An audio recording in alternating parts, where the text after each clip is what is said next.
ബെൽജിയത്തെ കണ്ണീരിലാഴ്ത്തി വീണ്ടും ശക്തമായ വെള്ളപ്പൊക്കം. വാലോൺ മേഖലയിലെ ഡിമാൻഡ് അപ്പാടെ മുക്കിയാണ് കനത്ത മഴയും തുടർന്ന് വെള്ളപ്പൊക്കവും കടന്നുപോയത്.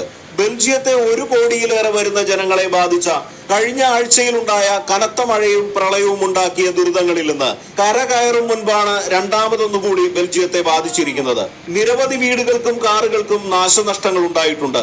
മഴയുടെ തീവ്രത ഇനിയും കൂടുകയാണെങ്കിൽ ജനങ്ങൾ ജാഗ്രത പാലിക്കണമെന്ന് അധികൃതർ മുന്നറിയിപ്പ് നൽകി.